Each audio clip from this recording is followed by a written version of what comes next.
Hello and welcome to a special edition of Legal Talk Show. It's a show where we discuss various important issues that happen in our society from a legal lens. Today we're going to be discussing a very important issue on suicide. Just to note that the 10th of September every year is a year where we commemorate World Suicide Prevention Day. The reason is because when you look at what's happening in society, there are a surge of suicide cases, not only here in Zimbabwe but around the globe, with over 800,000 suicide cases being reported annually. This year's theme is creating hope through action, and is a theme that recognizes that we need to act collectively as a global community, as well as individuals and youth in responding to the problem of suicide that exists in status quo. Currently from Say What, we have assisted over 200 young people dealing with psychological issues through our call number, which is 577. And today we are joined by a variety of panelists who are going to be discussing this problem in status quo, so that we can unmap what is currently happening not only in Zimbabwe but around the globe, but so that we can also discuss solutions to solving this urgent problem. So I'm going to allow them to introduce themselves, starting with the gentleman on my far right. Thank you very much. My name is Moses Nkomo. I'm a legal practitioner. I practice in Harare, but I'm also a lecturer of law at the University of Zimbabwe for the past 15 years.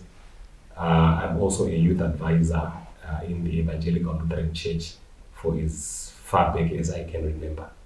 Well, thanks for coming to the show, Moses. It's really going to be good to have you. And the lady? Hello, everyone. I'm Primrose Banda. I'm a social worker. I'm by Say What as the call center advisor at our call center that runs for 24/7. Thanks as well. So in today's show, just to understand the reason why we're having this discussion, we understand that there are a lot of suicide cases that are spiraling out of control. I think really a week goes by where we don't hear a story about someone who killed themselves on the media. We hear stories about love and heartbreaks being some of the causes of suicide. So let me start with a question to you, Moses. What is suicide from your own perspective, and what are the main causes of people to commit suicide? So I'd say, as far as I understand it, suicide is that taking of one's life, where somebody comes to that end and they just, by one means or the other, they decide to end their life. I wouldn't want to call it voluntary, because I believe suicide is never voluntary. Somebody is pushed to the cliff and they're left with no option rather than to plunge. So the causes are very varied. Yeah. Some of them are psychological, some of them are emotional, some of them, I would dare say, are spiritual. So the causes are quite diverse. But ultimately, what causes suicide to then materialize is where there is no other escape. The lack of an escape route from a situation will eventually push the affected person over the cliff. Yeah, so what I like about what you just said, Moses, is people tend to look at individuals who have committed suicide in negative lenses, like why have they chosen to take this road, and there are a lot of negative talk about that harm the individual in question. But when we start to look at other social causes, like you talked about, there are other causes and factors that exist, then it probably means that we can have healthier discussions that allow us to question why people are doing this, right, and to come up with better reasons to help those individuals. So just looking at these issues of suicide, what do you think, especially for young people right now, maybe some of the reasons why they end up taking this dreadful action? Looking currently at our generation of the youth that we have high rates of suicide being due to issues to do with relationships, depression, and mostly monetary issues. So we have, I wouldn't say it's moderate cases, but a lot of cases, especially with the call center that we run, have high cases of people calling, I'm suicidal, I'm suicidal. What's the issue? Oh, my girlfriend did this. My girlfriend slept with some man. I found my boyfriend or girlfriend or wife, husband in a very compromising situation with someone. And I think this is it for me.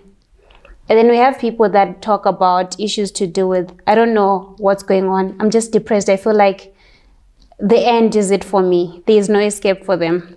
Okay, so a follow-up question as well is, I think when the media is reporting suicide cases, the numbers or the most of the stories are mostly about men.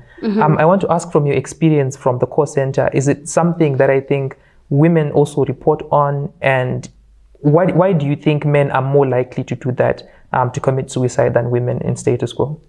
Yes, it is something that we get from our call center.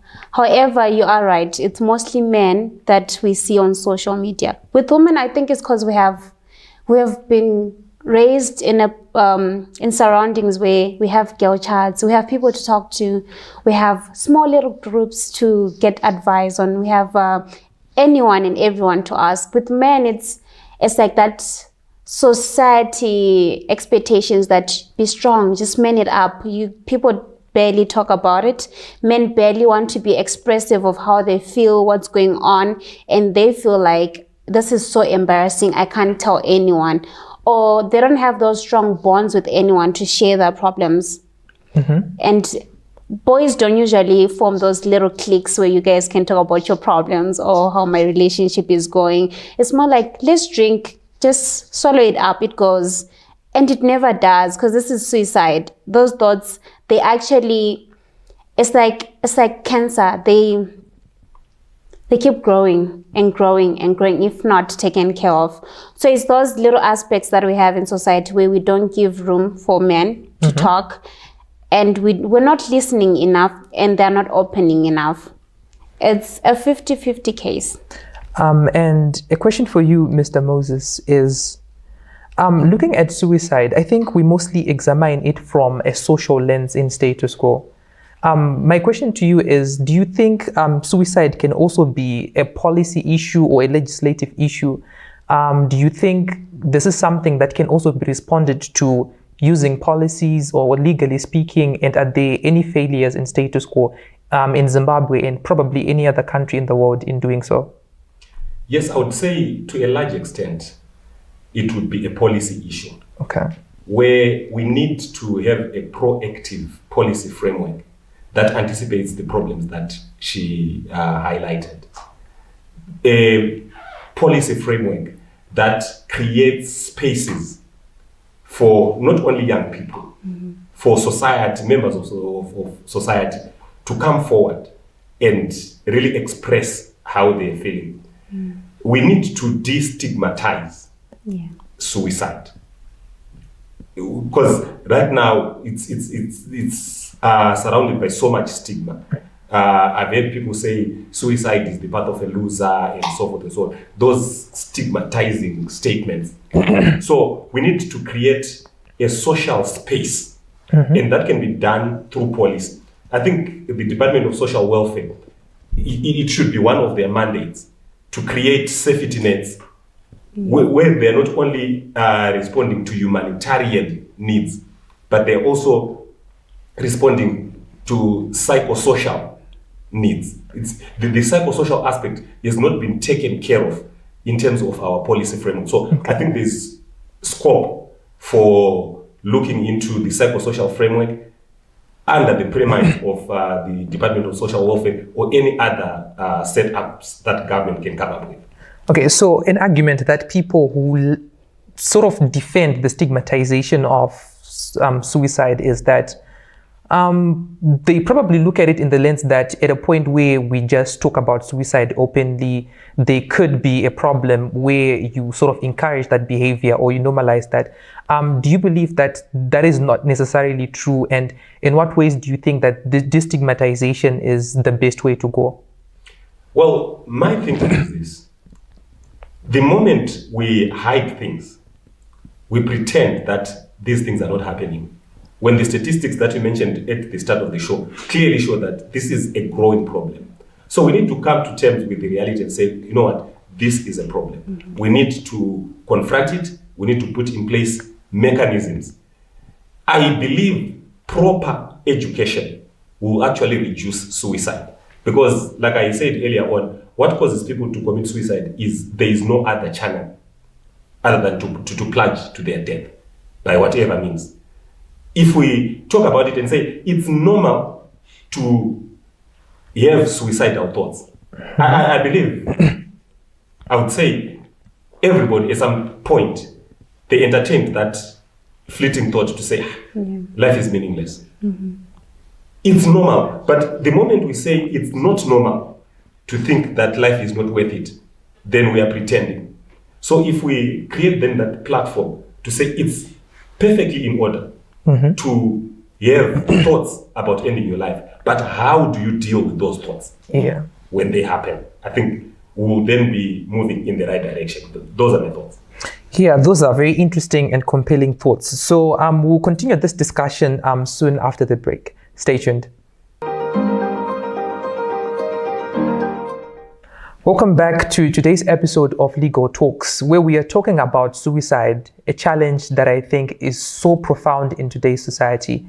Now we are joined by another special guest who is a young lady to my right that I'm also going to ask to introduce herself. Hello viewers, my name is Panashi Chibachamoto. I'm a social work student as well as a sexual reproductive health rights defender. All right, so jumping straight to the questions, before the break, we had a very interesting discussion about policy and about what is currently happening with regards to the ways in which society decides to pretend that suicide is not happening, and as a consequence, they create stigmas about suicide. So probably to start with a light conversation, Moses, what really is the biggest difference between right now and what used to happen, say, when you were still a young person in university? Because I think what's happening right now is we see more and more cases of suicide being reported on the media and just more cases being reported overall. So would you say there is a difference that exists and there are some challenges that needs to be addressed? Yes, definitely there is a big change. I was last in university in the year 2002. Okay. That's when I graduated from the University of Zimbabwe. And back then, there was no abundant technology as we have now. What technology has done, it has destroyed the social networks, the socialization. We can be in the same room. Somebody is entertained by their gadget. If a cause of frustration comes on that gadget, because they have been cultured to exclusivity, they will not open up. Back in the day, we spent more time together. So we had opportunity to even see that it's not well with my friend here, it's not well with my brother there. Now people are so engrossed with their gadgets. That has destroyed the social connections, which previously would give flex. If a person who was vocal, talkative, interactive, suddenly becomes withdrawn, you would easily notice, because we had those spaces together. Now, everybody is on their gadget, and you don't know whether they are happy, whether they are sad, whether they are depressed. So that's one of the biggest challenges. How can we deal with that? I think we need to reintroduce social platforms, interactions, especially for young people, because that gives them an opportunity to then open up. You don't open up the first time we meet. You open up as you grow confidence in me and as you begin to build trust in me. That time together is no longer there. So let's come up with mechanisms that bring people together, that build trust among people and create channels for observation, but also for communication. Okay, so relating to that, I think, as you mentioned, young people have become engrossed in their gadgets. And probably this was something that was worsened during the COVID-19 pandemic, where we had to be exclusive. And right now, some jobs, some workspaces are still advocating to be remote.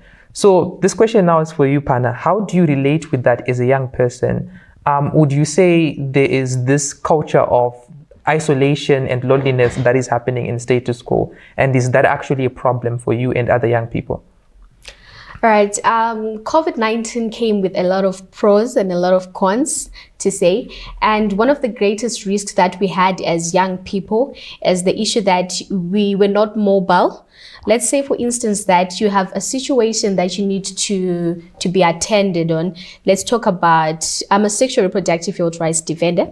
Let's talk about having an STI and you need help. But at that time, you could not access it because we're told to stay at home.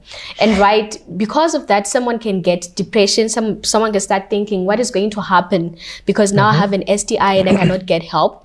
And then the issue that we didn't have other young people to actually talk with. So what happens with communication is when we are texting, people can interpret emotions in a different way. So if I say, hi, I'm fine, you can think that, okay, fine, she's okay. But when you talk to a person face to face, you can actually see that, no, this person is not really okay.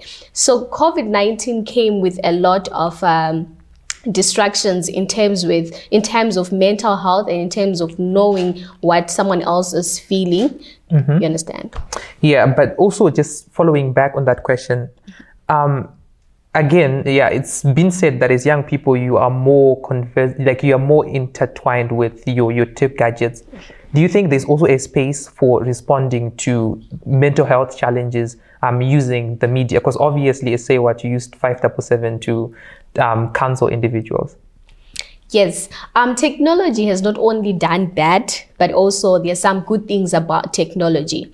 To start with, in terms of social media, it's very difficult for someone to come out and say their problem, especially in this day and age, because of the comment section. Okay. So you get a lot of things that demotivate you and make you feel like I shouldn't have said this in the first place. But yes, social media has been also a progressive tool in terms of addressing mental health. That is on platforms whereby we have positive affirmations that make you feel, okay, fine, I can keep moving and I can keep going. All right, so now moving on to, I think, one of the most significant questions in today's discussion. What should be done? And I'm going to ask that question to you first, Moses. And I think in answering this question, I want you to put yourself in the lenses of different actors. Like firstly, civil society organizations that try to respond to issues of mental health, and other organizations as well. Or secondly, states, and like you talked about, the legal and judicial process and the legislative process in and of itself. So what needs to be done in status quo in order to deal with this challenge? Because I think it's really profound and it's happening in so many countries, especially ours. Sure. Thank you very much. So what I think needs to be done, first, by the people who are at risk of entertaining suicidal thoughts. Okay. Don't brood over suicidal thoughts.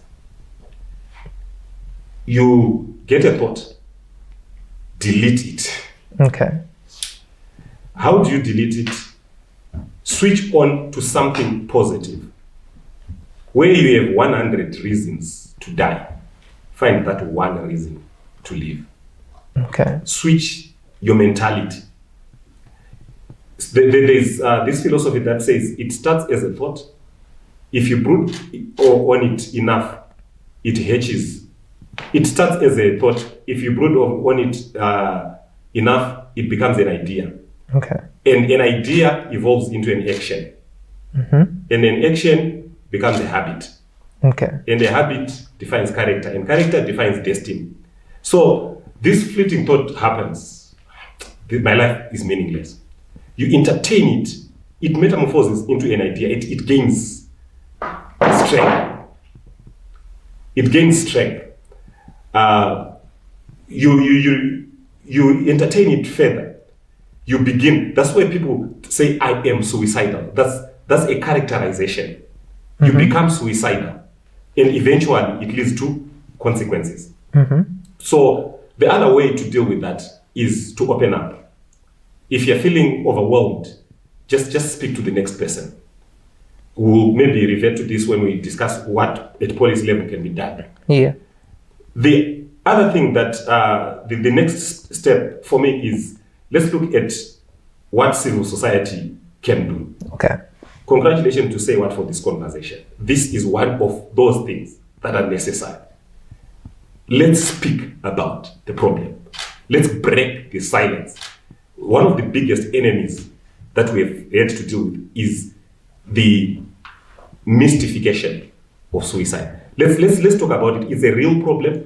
So thanks, congratulations, say what? Let's have more of these initiatives. Let it not be something that is done just in commemoration of the 10th of September. Okay. Because people don't die only on 10th September through suicide. Let us have regular conversations. So that's a suggestion.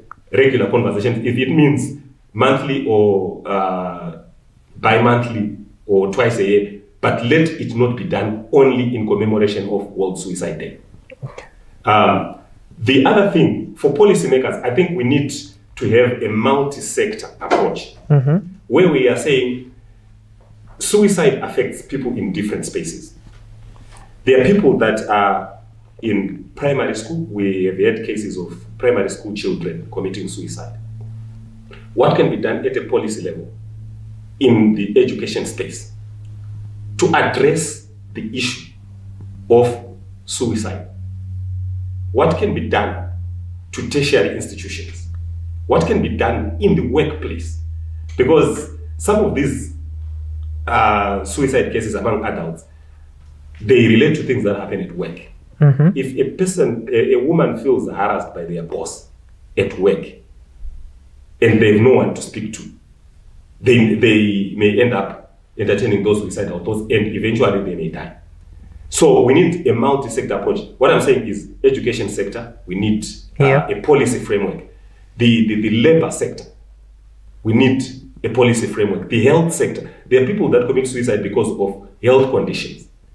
So we need a multi-sectoral but interconnected approach among the key stakeholders. Yeah, so that also brings to mind the question of, I think, hustle culture and the fact that in status quo, the workplace is really a place that is so demanding for most individuals. Do you think there are at present enough legislations to ensure worker welfare, not just in terms of like your physical health, like you get harmed, you get treatment when you are harmed at work, but also in just relation to your mental health as an individual? Mental health is stigmatized in this country and probably in many other countries. So there is no legal framework, there is no policy framework that creates an environment that confronts and deals with mental health issues. That's a policy gap. That's why I'm saying we then need a multi-sector approach. Probably we may need to do baseline surveys and needs assessment. And that is something that civic society can also do. Program around needs assessments for mental health in these different sectors that I've mentioned: education, health, the workplace, and many other places. And I think that would go a long way in creating sustainable solutions to this monster of a problem. Yeah, those are very interesting perspectives on how we can tackle. Pana, in your own point of view, as a social worker, as a student, as a young person, what do you also think needs to be done in response to suicide? All right. I feel like here in Zimbabwe, we're very limited on options, especially on how to deal with suicide and other mental issues. To start with, one most common thing is kana munhu azviuraya mweya yetsvina. You understand? So in terms of policy level, how then can we best address it? Because people are saying that this is spiritual, and we can't be sitting down as people and discussing spiritual things on a policy level.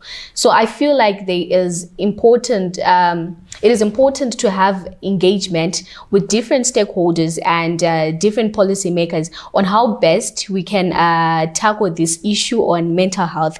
And also my suggestion would be, I feel that as early as primary school, it's very important that we educate young people, because the moment that we want to talk about mental health at tertiary institutions, at maybe probably high school level, I feel like it's now a bit too late. It is important that as they grow up, young people, we actually teach them on mental health, the importance of mental health, and also how to guard their mental health. All right. Thank you so much for your interesting insights and for being part of this episode. I think if there is one thing that today's episode has emphasized on, it's that suicide and mental health are not just issues for individuals. They are issues for everyone, civil society organizations, even governments in terms of their legislations and the policies that they implement. There needs to be a holistic, like you say, it needs assessment, researches with regards to suicide, and there needs to be holistic policies that are also implemented that respond to this challenge. So thank you so much for your amazing ideas. We sincerely hope that these are ideas that will be of benefit to society, that will lead to discussions, healthy, positive discussions on suicide, as opposed to just random discussions that are not going to materialize into anything as a whole. I don't know, do you have any parting words to anyone who may be listening? My parting words is, this is a real problem, but let us share the problem. A problem that is shared is a problem that is half solved, as they say. If you entertain the mere thought of suicide, share, you may get help, and it can make a huge difference. Thank you so much. And any last words for you as well? Oh, yes. And that is, suicide is never an escape plan. There is more to life, and you need to really talk to someone if you're feeling depressed. All right. Thank you so much for that. Talk to someone. You can call, say what, on what number? 577. So once again, thank you very much for staying tuned into today's episode. Should you entertain any thoughts of suicide or mental health problems, do remember that Say What is a platform where you can talk to us, talk to young people as well who are guaranteed to keep your information confidential, and who are going to help you get the assistance you need. The number you need to dial is 577. It's a toll-free number, which means that you are able to call it anytime, anyway, without needing to have any airtime in your phone number. So should you need any help, please try to get assistance as soon as possible. We are here to help you on any issues, not just on mental health and suicide, but other issues as well that you may be facing as a young person. So thank you so much for staying tuned into today's episode, and we look forward to having you in the next one.